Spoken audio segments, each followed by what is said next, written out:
It's not really a debatable point at this point. And all one would have to do is study Our Lady of Guadalupe, because we still have that.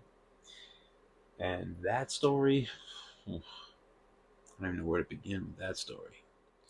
So you have a poor farmer named Juan Diego. I believe the year was 1531, and Our Lady appeared to him and she said, I want you to have a church built here. Go to your pastor and tell him.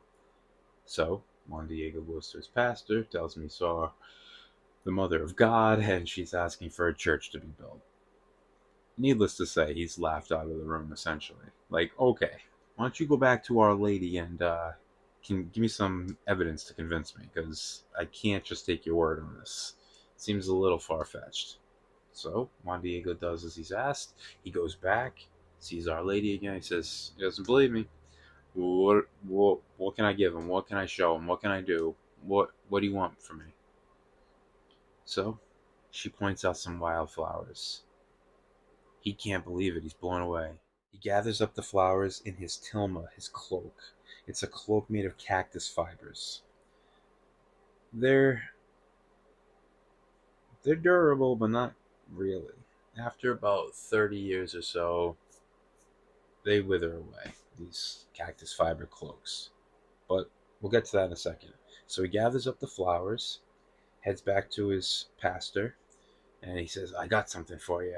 I'm going to convince you now. Pastor says, okay, show me. So he drops the cloak, the flowers fall. Wow. He hears it. Wow, he looks up. Realizes pastor's not looking at the flowers. Pastor's looking at his tilma, his cloak. He looks down. Our Lady's image is perfectly placed upon his cloak, studied by countless people for hundreds of years. There is no man-made pigment that makes this image. I got this image right here behind me, actually, Our Lady of Guadalupe. So, no man-made pigment. It's been 500 years, and this cactus fiber cloak, which should not last more than about 3 or 4 decades, 5 centuries later, is in mint condition. And that's with centuries of candle smoke, acid attacks, and even dynamite placed right in front of it. So the tilma is in a glass frame, and when the dynamite went off, it was so powerful it blew out the windows of the neighboring buildings. Yet the glass on the frame, perfectly intact. Nothing happened to it. So I've only just described how we still have it and how that's miraculous. I didn't even go into the cloak yet. So the cloak she's wearing is covered with stars. Those stars are in the exact constellation alignment in the sky that night. But there's a twist.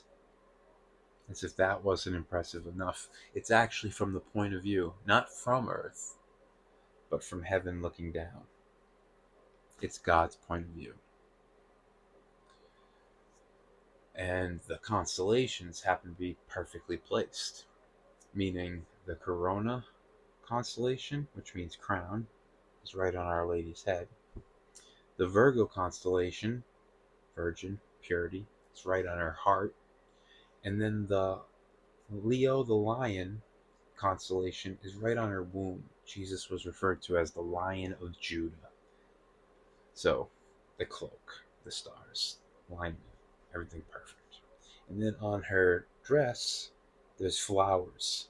Those flowers represent the exact placement of volcanoes in Mexico. So we have heaven and earth represented.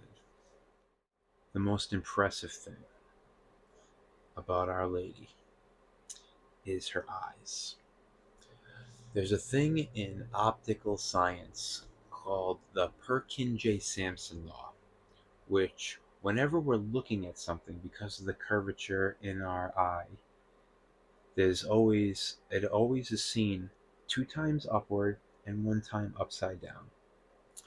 When you take a high-powered microscope, which definitely didn't exist 500 years ago, when you take a high-powered microscope and you zoom in on her eyes, you can see Juan Diego, 2 times up, 1 time upside down. Perfect curvature. Multiple reflections are found exactly as they would be found in a human eye that sees a person. In fact, the Purkinje-Sanson law shows that when a human being sees something, because of the differing angles of the curvature of the cornea, the various reflected images are apparently distorted in a varying degree, and in the images within the eye of the Virgin of Guadalupe, quote, there is a perfect collocation in agreement with this principle, the distortion of the figures even concurring with the predicted curvature of the cornea, end quote. That is to say, the images appear exactly as we would expect them to appear in a human eye. That means that what we have in the image of Guadalupe, still fresh today on the rough cactus fiber, is the visual reproduction of that heavenly encounter in 1531. Not only that, the eyes have been said to dilate when you shine a light on them, as if they're living. Because she is living. What I mean by that is, if you take a thermometer and you use it around her, the temperature around her will be whatever the temperature is in that church at that time. However, when you put the temperature gauge on her, it's always 98.6 degrees, like every other healthy living human. Because she's alive.